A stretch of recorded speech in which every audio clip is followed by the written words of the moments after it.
ہمارے نبی صلی اللہ علیہ وسلم نے غصے پہ کنٹرول کرنے کے فضائل بیان کیے. میں جتنے بھی شادی شدہ جوڑے ہیں ایک بات ان سے کہتا ہوں, میں کیا علماء کی نصیحت ہے کہ غصے میں کچھ بھی کر لیں, یہ فیصلہ کریں کہ غصے میں نے طلاق کا لفظ کبھی بھی زبان پہ نہیں لانا. جب بھی شیطان کہے نا دے دو طلاق, نکال دو زبان سے, تو آپ شیطان کو کہیں کہ میں دے دوں گا لیکن ابھی نہیں, جب میں ریلیکس ہو جاؤں گا, جب میں ٹھنڈا ہو جاؤں گا. یہ کام غصے میں کرنے کا ہے ہی نہیں. گھر سے باہر چلے جائیں, اپنے آپ کو ٹھنڈا کریں.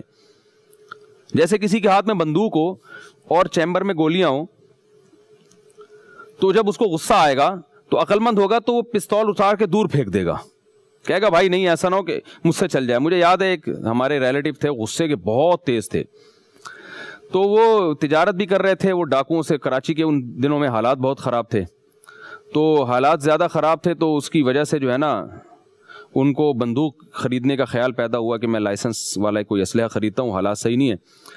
لیکن وہ تھے ذرا ڈپریشن کے, ان کو غصہ بہت زیادہ آتا تھا, تو انہوں نے نہیں خریدی. میں نے کہا یار آپ تو کہہ رہے تھے میں ایک ٹی ٹی خرید رہا ہوں اور لائسنس والی اور یہ. انہوں نے کہا بھائی میں بلڈ پریشر کا مریض ہوں, غصے کا مریض ہوں, مجھے اپنے اوپر اعتماد نہیں ہے, مجھے ڈر ہے کہیں کسی ملازم پہ غصہ آیا اور پتہ چلا اٹھا کے میں نے بندوق ہی جلا دی, اس لیے میں یہ رسک نہیں لے سکتا. تو مجھے ان کی یہ بات بہت اچھی لگی, اس لیے کہ اپنی خامیوں کو بھی جاننا اور پھر اس خامیوں کے حساب سے فیصلے کرنا یہ عقل مندی کا تقاضا ہے. ایک آدمی کو پتہ ہے کہ میں ڈپریشن کا مریض ہوں اور میں غصے میں پاگل ہو جاتا ہوں, تو اسے چاہیے کہ پہلے ہی سے ایسی احتیاطی تدابیر اختیار کر کے رکھے کہ پاگل پنے میں کوئی کام نہ ہو.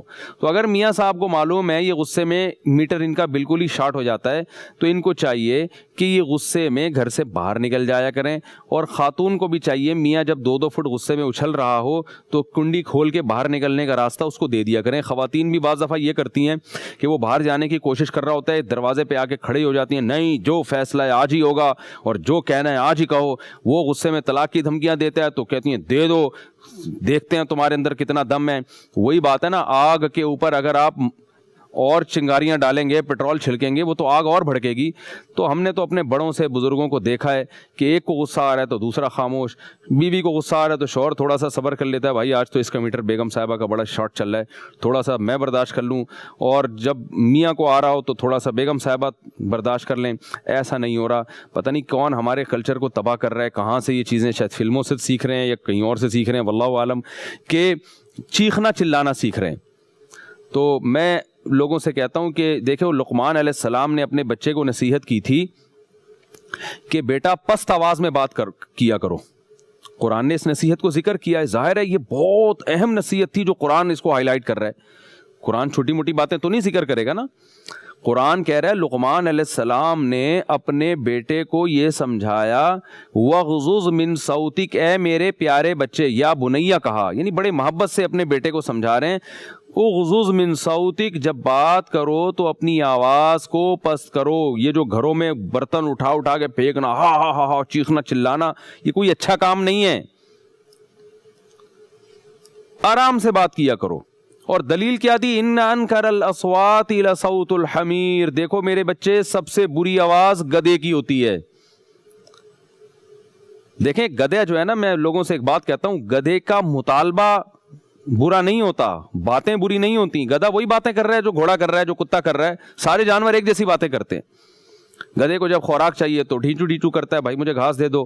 گدھے پہ زیادہ لوڈ ڈال دیں گے تو ڈھیچو ڈھیچو کرے گا, بھائی میرا لوڈ اٹھاؤ یار, کچھ تھوڑا سا ہوش کے ناخن لو. تو گدھے کی باتیں بری نہیں ہیں, اسٹائل برا ہے. یہی بات آرام سے بھی کہہ سکتا ہے, لیکن گھوڑا آرام سے کہتا ہے, کتا آرام سے کہتا ہے, بلی آرام میاؤں میاؤں کر کے آرام سے بات کرتی ہے. کتا جب بہت ہی کوئی پھڈا ہو, لڑائی ہو تو چیخے گا نا, بلا وجہ تھوڑی چیخ رہا ہوتا ہے کتا. لیکن گدھا تو جب کوئی آرام سے کرنے کی بات ہوگی نا تو وہ بھی آرام سے نہیں کرے گا. تو گدھے کے جو ہے نا باتیں بری نہیں ہوتی, گدھے کا اسٹائل برا ہوتا ہے. تو کیا ہے, ذرا سی گھاس چاہیے یا ذرا سا کہہ رہے لوڈ کم کرو تو پوری ہوا پھیپڑوں میں بھرے گا, مکمل جو ہے نا وہ پوری طاقت کے ساتھ وہ چیخنا شروع ہو جائے گا. تو یہ اسٹائل اللہ کو اچھا پسند نہیں ہے. تو گھروں میں بھی بچوں کو بچپن سے سکھانا چاہیے کہ بیٹا جب بھی کوئی مطالبہ کرنا ہو تو اسٹائل گدھے والا نہیں ہونا چاہیے. ہم انسان ہیں, ہم کوئی گدھے تھوڑے ہی ہیں. آرام سے بات کیا کرو. یہ بچپن سے سکھائیں گے تو یہ عادت پڑے گی. یہ اسلام کا حکم ہے. تو جب بھی چیخنا چلانا گھروں میں ہوگا، کوئی بات آرام سے ہی نہیں ہوگی، وہ بول رہا ہے تو وہ ایسا چیخ چلا، ٹھیک ہے انسان ہے، کبھی کبھار ہو جاتا ہے، سب کچھ سب گھروں میں ہوتا ہے، ایسا نہ ہو کہ آپ کسی گھر میں چیخنے چلانے کی آوازیں آ رہی ہوں، تو میں نے دیکھا بعض لوگ کسی گھر میں لڑائی کی آوازیں آ رہی تو باہر کھڑے ہو جاتے ہیں گلی میں کان لگا کے، یہ بہت بری حرکت ہے، کسی کی پرائیویسی میں دخل اندازی کرنا۔ سب گھروں میں ہوتا ہے لڑائیاں، جب انسان جہاں رہتے ہیں تو لڑتے بھی ہیں، محبت بھی ہوتی ہے، لڑائیاں بھی ہوتی ہیں، چیخو پکار بھی ہوتی ہے، لیکن اس پہ کوئی فخر نہیں کرنا چاہیے، ہو جائے تو توبہ استغفار کرنی چاہیے کہ بھائی یہ بری عادت ہے چیخنا چلانا، اس کو دوبارہ سے کوشش کرنی چاہیے، بھائی غصے میں ہم زیادہ چیخ لیے۔ دیکھیے اللہ نے جہاں والدین کے حق بیان کیا نا، وہاں اللہ نے یہ بھی بیان کیا اگر تم نیک بننے کی کوشش کرو گے فَإِنَّهُ كَانَ لِلْأَوَّابِينَ غَفُورًا، تو اللہ توبہ کرنے والوں کی توبہ قبول کرتا ہے۔ تو علماء نے لکھا ہے کہ والدین کے حق اللہ نے جہاں بیان کیا وہاں توبہ کا بھی تذکرہ کیا، اس کی وجہ یہ ہے کہ والدین کے ساتھ ساری زندگی رہنا ہوتا ہے، تو یہ ممکن نہیں ہے کہ ان کے سامنے کبھی آواز اونچی نہ ہو، کبھی نہ کبھی آواز اونچی ہو جاتی ہے، کبھی نہ کبھی بد کلامی ہو جاتی ہے، تو اس لیے اللہ نے کہا کہ اگر ہو جائے تو گھبراؤ نہیں، توبہ کر لو، استغفار کر لو اللہ تعالیٰ سے۔ تو یہاں بھی اللہ نے حکم دیا کہ آرام سے بات کرو، تو اللہ کو معلوم ہے کہ آرام سے بات کرنے میں بھی کبھی کبھار چیخو پکار ہوتا ہے، ہر گھر میں ہوتا ہے، تو اس کا علاج ہے کہ توبہ استغفار کر کے آئندہ اصلاح کی کوشش کی جائے، تو اس سے برائی ختم تو نہیں لیکن بہرحال کم ہو جائے گی۔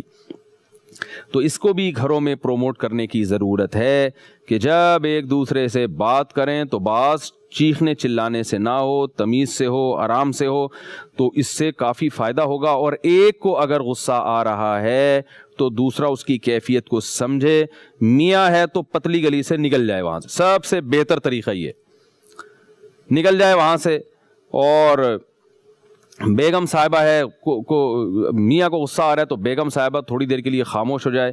اللہ نے مرد کی فطرت بنائی ہے کہ وہ جتنا بھی غصے میں چیخے چلائے، بعد میں اگر انسان کا بچہ ہوگا معذرت کے ساتھ، اس کو بعد میں ندامت ہوگی اور اس کی تلافی وہ کرے گا، لیکن اگر آپ نے اس کو تلافی کا موقع نہیں دیا، وہ چیخ رہا ہے تو آپ نے بھی اس کے ساتھ چیخنا شروع کر دیا، تو پھر معاملات فساد کی طرف جائیں گے، اور پھر معاملات جو ہے نا سدھرنے کے بجائے بگڑیں گے، اور اس سے وہی کچھ ہوگا جو ہمارے معاشرے میں ہو رہا ہے۔ تو میں چونکہ ٹاپک یہ ڈیورس کے بارے میں تھا، میں دوبارہ ریپیٹ کر دوں،